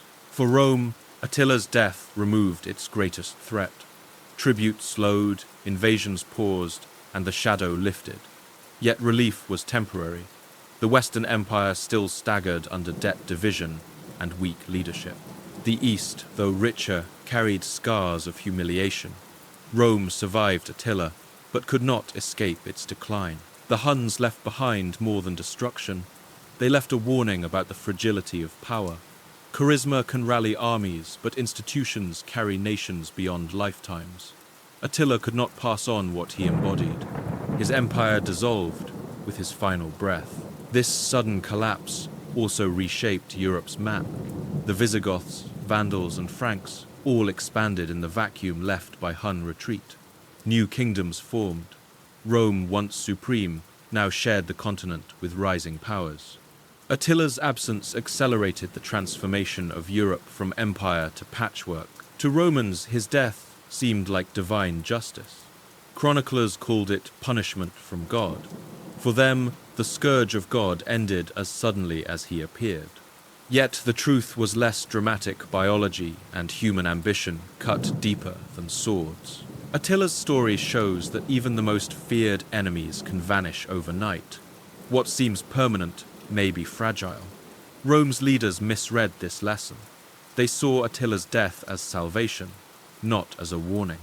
Instead of rebuilding unity, they slipped further into weakness. Next, we trace the ripple effects, how Attila's fall changed fortunes for Goths, Vandals, and Romans, and how power shifted across Europe after his passing. Attila's death left a vacuum, and in history, vacuums never stay empty. The tribes once bound to him quickly turned on each other. Old rivalries resurfaced. Those who had followed out of fear seized their chance for freedom. The confederation shattered. For the Goths, this was opportunity. At the Battle of Nedao in 454, they and their allies crushed the Huns. Victory ended years of submission. Freed from Hun dominance, the Goths expanded their influence across Central and Eastern Europe. What once seemed impossible under Attila now became reality. The Gepids also rose. They claimed lands once ruled by Attila's sons and asserted independence. Other tribes followed, each carving territory from Hun ruins. Within a generation, the empire that terrified Rome no longer existed. The steppe horsemen who once rode as conquerors now faded into fragmented groups. The Vandals, already strong in North Africa, thrived in this power shift. With no Huns to threaten them, they expanded raids across the Mediterranean. In 455, they famously sacked Rome, looting treasures and humiliating the empire. Attila had spared Rome's heart. The Vandals did not. Rome itself gained short-term relief. Without Attila, tribute stopped. The East regained stability. The West enjoyed a brief pause from constant invasion. Yet this respite was illusion. Rome's internal problems, corruption, division, shrinking revenues, remained unsolved. The empire had been saved from Attila, but not from itself. Power shifted rapidly. Former Hun subjects became new powers. The Ostrogoths, once trapped under Attila's command, moved toward Italy. The Franks began consolidating in Gaul, laying the foundation for kingdoms that would dominate medieval Europe. Rome's role shrank as new nations rose. Americans can see a parallel in post-Cold War shifts. When the Soviet Union collapsed, nations once under its control gained independence. Some thrived, others struggled, but the power map changed overnight. Attila's fall created the same shockwave across 5th century Europe. For the Huns, fragmentation meant obscurity. Their empire had relied entirely on one leader. Without him, unity crumbled. Their legacy lived on in fearsome memory, but not in lasting institutions. Unlike Romans or Goths, they left no enduring state, only echoes. For Rome, this was bittersweet. The immediate threat disappeared, but the long-term decline accelerated. Freed from tribute payments, resources returned, but leadership failed to use them wisely. Within just 2 decades, the Western Empire collapsed entirely, falling in 476. Attila's death removed one enemy, but revealed how hollow Rome had become. The shifting balance reshaped Europe permanently. The medieval world was born from these changes. The Goths, Vandals, and Franks became kings where once emperors ruled. Attila's shadow lingered, but the future belonged to those who filled the vacuum he left. Next, we explore how Attila's reputation transformed after his death, why chroniclers called him the Scourge of God, and how fear became legend. Attila died, but his legend lived. To Romans, his memory became larger than life. Chroniclers branded him the Scourge of God. This phrase captured both fear and explanation. Rome could not accept defeat at human hands alone. It preferred to believe Attila was punishment sent from heaven. Writers painted him as a force of nature, not a man. Jourdain's writing decades later described him as short, broad-chested, and fiery-eyed. His simple lifestyle became part of the myth. He drank from wooden cups, while his nobles drank from gold. This image fed the story of discipline and menace. For Christians of the 5th century, Attila's destruction fit into theology. Cities burned because God willed correction for sin. Rome survived because divine mercy intervened. This lens turned Attila into symbol rather than strategist. He was no longer a political actor, but heaven's whip. The label stuck. For centuries, Europeans repeated the phrase "scourge of God" when speaking of Attila. It entered folklore sermons and political speeches. His name inspired terror long after his empire collapsed. Parents told children his riders might return. Priests used him as warning against pride. Politicians invoked him to rally unity. Fear itself became a weapon. Even in death, Attila shaped behavior. Tribes avoided his memory, reluctant to challenge legends. Rome remembered him as cautionary tale. His myth outlived his cavalry, yet reality was different. Attila was not mystical scourge, but pragmatic leader. He balanced tribute raids and alliances with precision. He sought wealth, recognition, and survival, not cosmic vengeance. The myth obscured the man. Americans today can see how media narratives create similar myths. Consider business leaders cast as geniuses or villains. Headlines paint them as symbols larger than their real choices. Their successes or failures become moral lessons. Like Attila image eclipses fact. The myth of Attila served purposes. For Rome, it explained humiliation without admitting weakness. For later Europe, it offered simple morality. Sin brings scourge. For storytellers, it gave drama.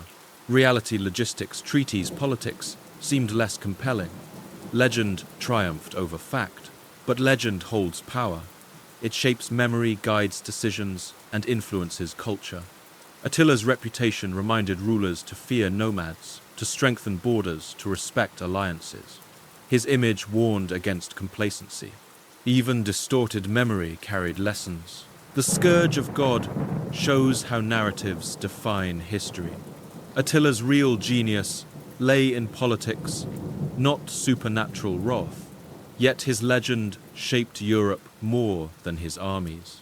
He became archetype of the invader from the east, used in every century that followed. Next, we pull lessons from Attila's career, how Americans today can apply his story to leadership, coalition building, and resilience in times of pressure. Attila's story is not only about destruction, it is also about leadership under pressure. His methods, though ruthless, reveal lessons for anyone facing crisis. Rome collapsed because it ignored these lessons. We can study them today without glorifying conquest. The first lesson is coalition building. Attila ruled not a single tribe, but a confederation of many. He kept loyalty through fear, wealth, and clear command. When rivals challenged him, he balanced threats with rewards. Coalitions require constant maintenance. Leaders who forget that risk losing allies. Rome depended on coalitions too, but failed to nurture them.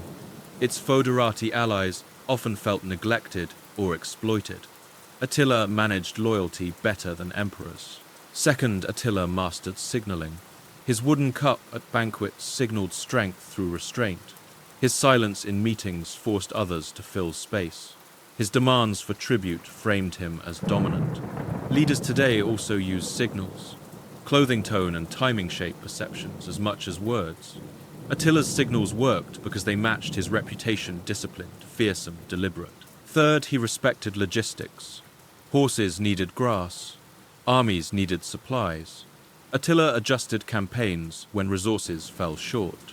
He understood limits and retreated when necessary. Rome, by contrast, often ignored reality. Senators debated ideals while farms burned. Attila saw truth on the ground and acted accordingly. Fourth, he used fear strategically. He destroyed enough cities to spread panic, but spared others to enhance his image. Fear applied selectively multiplied impact. Rome failed here too. Its brutality often turned allies into enemies, wasting goodwill. Attila weaponized psychology while Rome stumbled. These lessons apply beyond battlefields. Consider disaster response in America. Agencies must build coalitions of federal, state, and local teams. Leaders must signal confidence to calm citizens. Logistics, food, water, power determines survival. Fear must be managed, not inflamed. Failures in any step weaken recovery. Attila's career, stripped of brutality, demonstrates the timeless value of coordination, clarity, and realism. The practical takeaway is simple. Strong leadership is not about titles, but about action under stress. Attila showed discipline, Rome showed hesitation. In modern terms, that difference separates effective response from collapse. Rome's mistake was assuming power alone guaranteed safety. Attila proved perception, logistics, and coalition mattered as much as armies. America, with vast resources, must remember the same. Wealth without coordination invites failure. Strength without discipline crumbles. The story warns us not to dismiss rivals as barbarians or backward. Rome underestimated Attila because of prejudice.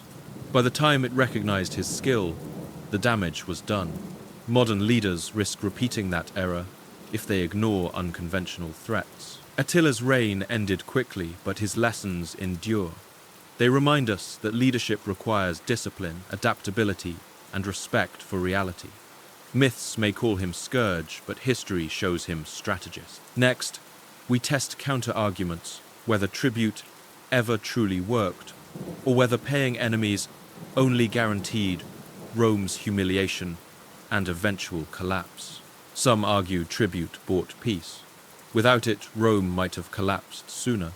Payments kept armies from the gates, preserved cities, and gave time to regroup.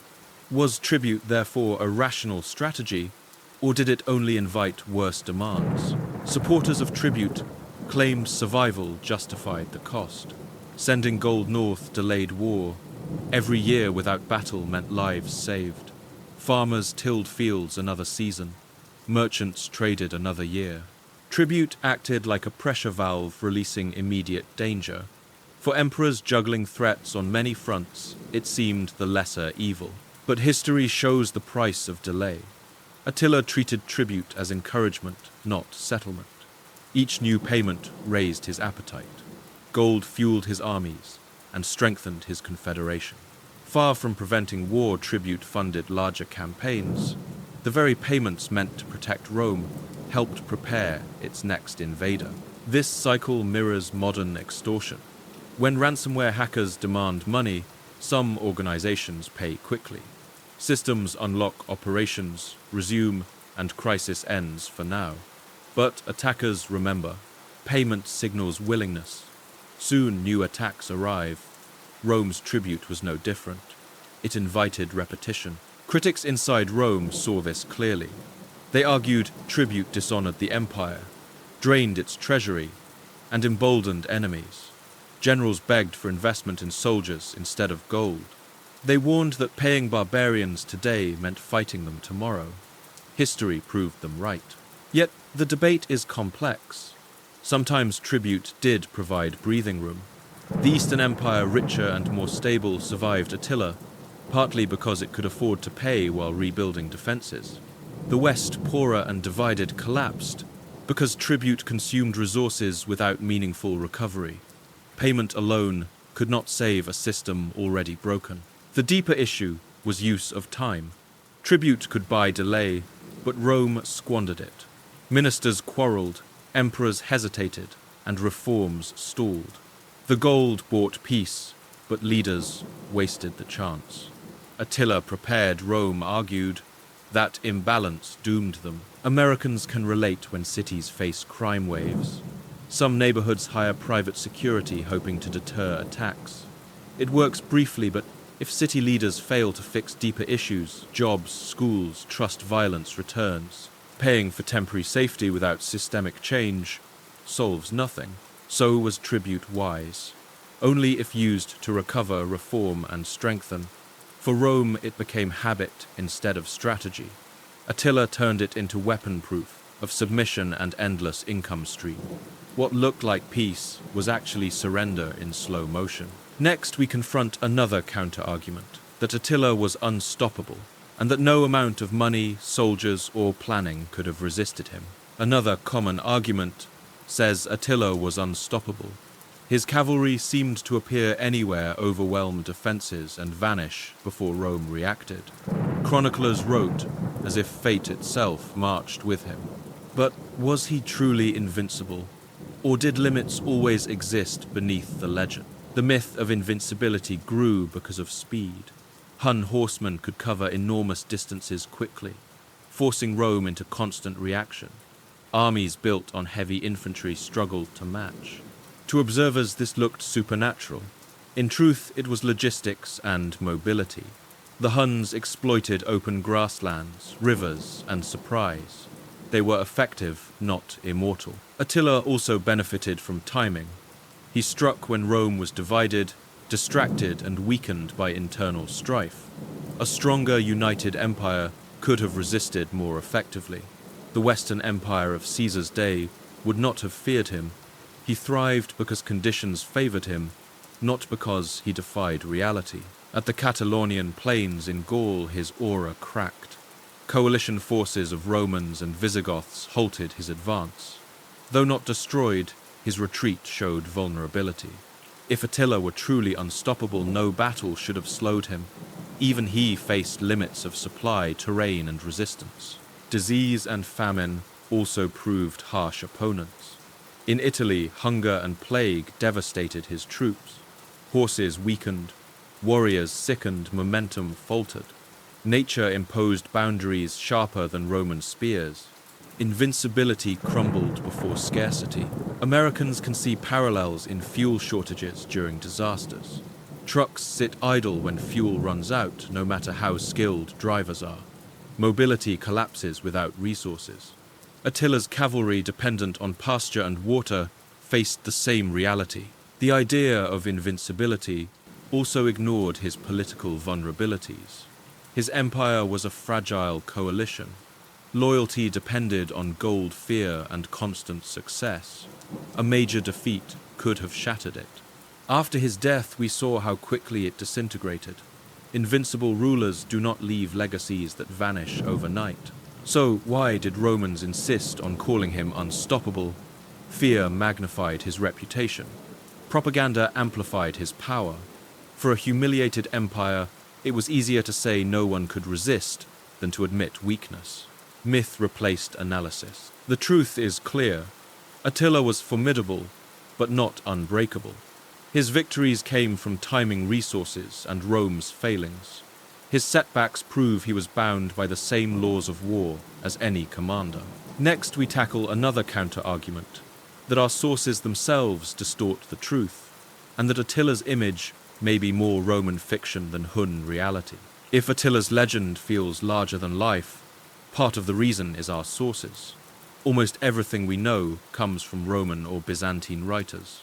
They hated and feared him. That bias colors every description. To understand the truth, we must examine how narratives were shaped. Take Priscus, the diplomat who visited Attila's camp. His account is most valuable because he actually saw the Hun ruler. He described Attila as disciplined, modest, and commanding. His words cut against stereotypes of mindless barbarism. Yet even Priscus framed details for Roman audiences. He emphasized contrasts between Attila's wooden cup and nobles' golden goblets, turning lifestyle into moral lesson. Other writers like Jordanes exaggerated. Writing decades later, they built Attila into myth. To them, he was scourge, monster, and punishment from God. These depictions entertained readers, reinforced Christian theology, and explained Rome's humiliation without blaming Roman leaders. Attila became a symbol, not a man. This bias matters. When sources portray enemies as monstrous, they erase nuance. Attila was ruthless, but also pragmatic. He negotiated treaties, balanced allies, and managed logistics.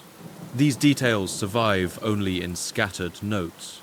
Much of his reality vanished under layers of propaganda. Americans know this problem well. Modern politics shows how rival news outlets shape perceptions of the same event. One channel praises, another condemns. The facts blur, the narrative dominates. Rome's chroniclers did the same with Attila. Their goal was not balanced history. It was morale, religion, and politics. The result is history written by the defeated. Because the Huns left few written records, Roman voices dominate. Imagine if the only account of the American Revolution came from British newspapers. Patriots would look like rebels, chaos, or divine punishment. That is how Attila's story reached us. Even so, fragments reveal truth. The embassy of Priscus, the records of treaties, the tribute figures these pieces confirm Attila's strategic skill. They show calculation, not madness. They show a leader who understood power beyond battle. Recognizing bias does not erase Attila's impact. He burned cities, killed thousands, and reshaped Europe. But understanding the lens helps separate man from myth.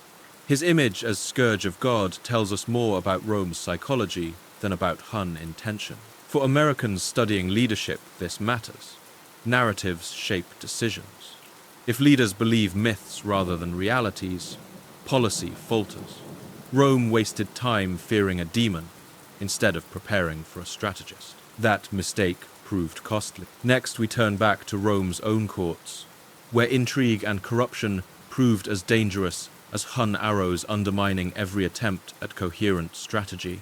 Rome's weakness was not only on battlefields, it was also in its courts, where intrigue devoured focus and corrupted strategy. Attila exploited this dysfunction, but he did not create it. Rome's leaders destroyed their empire from within, as surely as enemies did from without. In Constantinople, ministers like Chrysaphius played dangerous games. They enriched themselves through tribute deals, skimming gold while calling it diplomacy. Assassination plots failed because of arrogance, secrecy, and greed. Instead of crafting unity, ministers jockeyed for personal advantage. When leaders think first of survival at court, national survival suffers. The West was even worse. Ravenna's palace echoed with whispers of betrayal. Generals feuded with each other more than with enemies. Powerful commanders like Aetius balanced loyalty and ambition, sometimes allying with barbarians to secure their own careers. Senators hoarded wealth, refusing to fund defenses, unless personal gain was guaranteed. Leadership fractured into pieces too small to matter. Attila read these weaknesses clearly. He knew that bribes could stall armies. He knew divided councils delayed responses. He understood that Rome's leaders feared each other more than they feared him. That knowledge gave him victories without battles. Court politics wasted resources. Gold meant for soldiers bought influence instead. Troops starved while ministers schemed. Provinces burned while senators debated titles. Even tribute payments, enormous as they were, sometimes never reached the frontier. Corruption swallowed them on the way. Americans can picture the danger when bureaucracy paralyzes action. Imagine a natural disaster where state and federal agencies argue over funding while towns flood.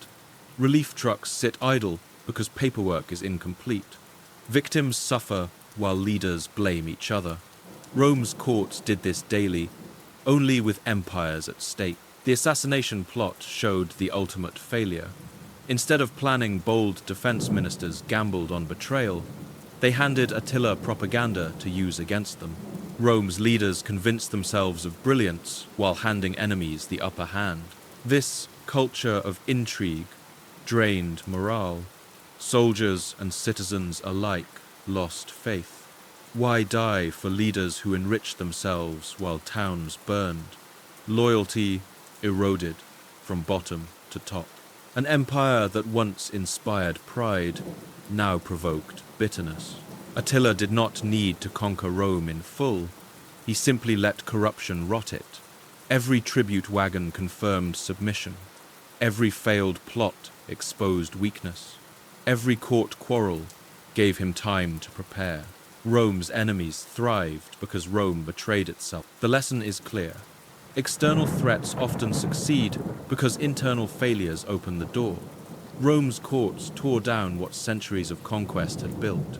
Attila only walked through the ruins they created. Next, we look forward, drawing modern lessons for Americans' negotiation strategies, preparedness, and coalition building that can strengthen resilience against pressure today. If Attila's embassies teach anything, it is that negotiation under pressure requires clarity, discipline, and strategy. The Romans often failed because they walked into talks desperate, divided, and unsure. Attila, by contrast, controlled the stage. He used silence, modesty, and power signals to unsettle his guests. Americans can learn from this contrast. Negotiation is not only words, it is presence. The first step is preparation. Rome too often entered embassies without unified positions. One envoy promised one thing, another contradicted him. Attila exploited every inconsistency. Modern negotiators, whether diplomats, business leaders, or community organizers, must avoid this mistake. Go in with one voice, one message, and one fallback plan. Second, appearances matter. Attila's wooden cup became legend because it sent a signal of restraint and discipline. Romans dressed in silk and gold looked weaker despite wealth. In negotiations, image shapes power. A calm, confident presence often outweighs flashy displays. Americans know this instinctively. Boardrooms respect clarity more than noise. Third, control the tempo. Attila mastered pauses. He made envoys wait, let silence stretch, and forced them to feel urgency. Whoever controls time controls pressure. Modern negotiators can do the same. Set deadlines, extend pauses, or slow talks to unsettle the other side. Fourth, understand leverage. Attila always linked demands to visible power, armies, tribute, or reputation. Rome rarely matched with credible threats. Negotiation without leverage becomes begging. For Americans today, leverage may mean data in business alliances, in diplomacy, or public support in politics. Negotiation works best when backed by strength. Finally, respect psychology. Attila knew fear shaped decisions faster than reason. He burned enough cities to make threats believable, but he also spared others, proving he could choose mercy. This balance made his promises credible. Effective negotiators balance firmness with flexibility. Too rigid and talks fail. Too soft and opponents exploit weakness. Imagine an American small business owner facing a powerful supplier. The supplier raises prices suddenly. The owner must negotiate. If they approach divided, nervous, or flashy, the supplier dominates. If they arrive with data unity and calm leverage shifts, Attila's methods echo here. Negotiation under pressure rewards discipline. Rome shows what happens when these lessons are ignored. Its embassies became humiliations, its payments endless, its position weaker each year. Americans should not dismiss ancient examples. Human behavior changes little. Fear, pride, and control still decide outcomes. The Hun ruler proved that even without vast bureaucracy, negotiation could win as effectively as battle. Rome proved that wealth without clarity buys nothing. The lesson is sharp presence, unity, and leverage matter more than treasure. Next, we examine logistics again, not Attila's herds, but practical preparedness lessons Americans can apply today, from emergency reserves to supply strategies that outlast crisis. If Attila's armies remind us of anything, it is that logistics wins wars and sustains peace. His riders dominated because they carried spare mounts, scouted rivers, and managed supplies. When grass failed, his advance slowed.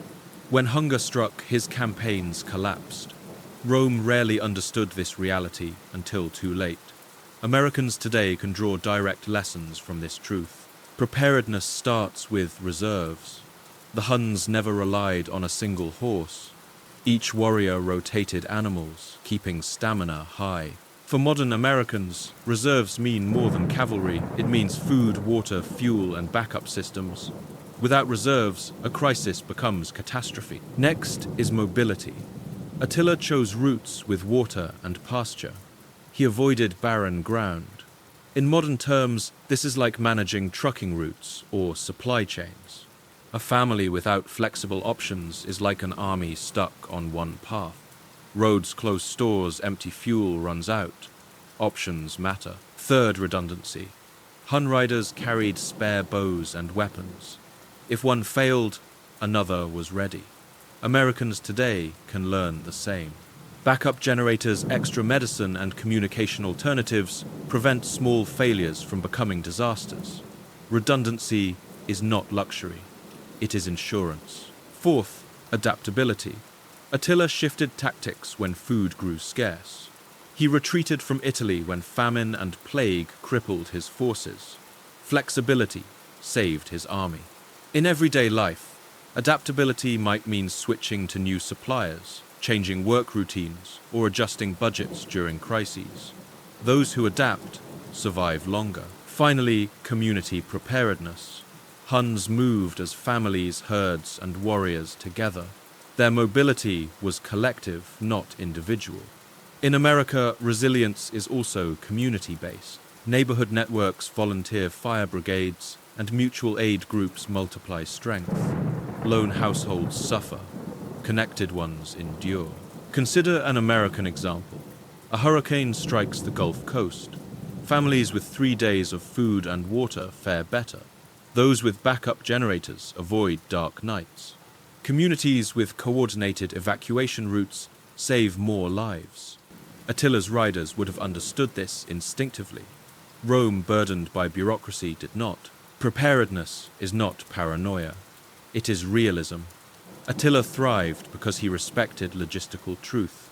Rome faltered because it ignored it. In modern America, the same principle applies. Governments, businesses, and families must prepare for shortages before crises hit. Supplies matter more than speeches when disaster comes. The Hun example proves that survival belongs to those who plan, adapt, and build redundancy. Rome teaches the opposite lesson. Wealth without preparation invites collapse. Americans must choose which model to follow. Next, we look at coalitions, how Rome's alliances saved it in Gaul, how Attila built his confederation, and what Americans can learn about building unity under pressure. No empire, no army, and no nation survives alone. Rome learned this late when Gaul faced Attila's advance. The Western Empire was too weak to resist, but in alliance with the Visigoths, survival became possible. Coalition turned weakness into strength. Coalitions require more than treaties. They demand shared interest, trust, and clear roles. At the Catalonian plains, Romans and Visigoths did not love each other. They remembered wars, betrayals, and grievances. Yet both understood that Attila threatened them equally. Necessity forced unity. That unity slowed the Huns. Attila himself ruled through coalition. His empire was not a single tribe, but a confederation of many. He balanced loyalty with fear, rewarding allies with plunder, and punishing rivals with raids. His coalition was fragile but effective while he lived. Without it, his power collapsed overnight. The lesson is clear: coalitions succeed when managed actively, not passively. For Americans today, coalition building is critical in every sphere. National defense relies on NATO partners. Disaster relief depends on federal, state, and local cooperation. Even small communities survive crises through neighborhood networks. A single household may falter, but a united bloc endures. Coalitions work best when roles are clear. At the Catalonian plains, Visigoths provided heavy infantry strength, while Romans offered coordination and resources. Each partner played to strengths. In modern America, this mirrors emergency response. Firefighters handle flames, paramedics handle injuries, police manage order, confusion kills, clarity saves. Coalitions also demand respect. Rome too often treated allies as inferiors, sowing resentment. Attila, though ruthless, understood reward mattered. He distributed plunder, gave recognition, and maintained bonds. American coalitions, whether military or civic, must also respect contributions. A partner who feels ignored may abandon the alliance. Consider a modern example. During major wildfires, multiple U.S. states send crews. California may receive help from Arizona or Oregon. Each team brings unique equipment and expertise. Success depends on coordination, respect, and trust. Without it, fire spreads. With it, disaster is contained. This is coalition in action. Rome's survival in Gaul proves that unity can resist even the fiercest enemy. Its collapse elsewhere proves that division is fatal. Attila's empire, too, shows that coalitions held together by fear alone vanish quickly. The American takeaway is build alliances before crisis, maintain them during peace, and respect them during action. Coalitions are not backup plans. They are survival plans. Next, we close the story with final lessons: myth, money, power, and leadership, distilled into a concise conclusion for today's world. Attila's story is not only history, it is warning. He rose from the steppe, mastered fear, and bent Rome to his will. Gold flowed into his camps. Cities burned at his command. For 2 decades, he dictated terms to the most powerful empire of his age. Then, in one night, he died, and his empire vanished like smoke. What remains is not his empire, but his lessons. Rome teaches us what happens when wealth replaces discipline, when politics replaces unity, and when tribute replaces strategy. Attila teaches us how power can come from mobility, perception, and timing. Both sides reveal truths we ignore at our peril. First, myths matter. Rome called Attila the scourge of God to explain humiliation. Yet the real Attila was strategist, not demon. Leaders today must separate image from reality. Believing myths leads to poor decisions. Seeing clearly leads to survival. Second, money matters. Tribute drained Rome. Each payment meant fewer soldiers, fewer repairs, fewer futures. Budgets reveal priorities. When wealth goes to appeasement instead of defense, or resilience decline accelerates, America must heed this warning. Choices about spending are choices about strength. Third, logistics matter. Attila's horses proved as decisive as any sword. Rome's failure to prepare supplies doomed its responses. Modern America, too, relies on supply chains, food, fuel, power. Break them, and even the strongest nation falters. Logistics is silent strength. Fourth, coalitions matter. Rome survived Gaul by standing with the Visigoths. Alone it would have fallen. Attila himself built coalitions, though his dissolved without him. Unity sustains power. Division destroys it.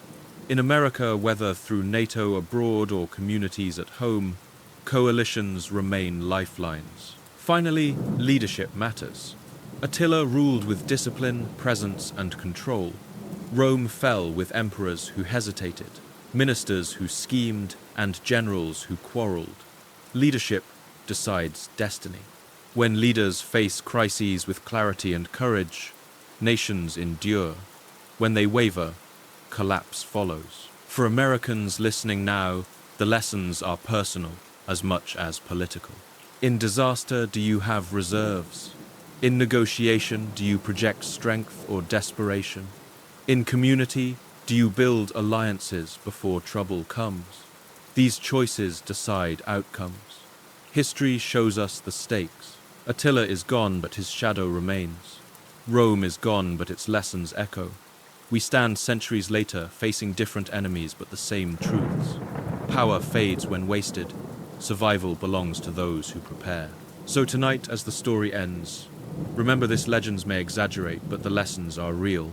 Attila's rise and Rome's fall remind us that strength without unity is weakness. Wealth without planning is ruin, and fear without discipline is chaos. Thank you for walking through this journey. If you found value, like, subscribe, and share these lessons.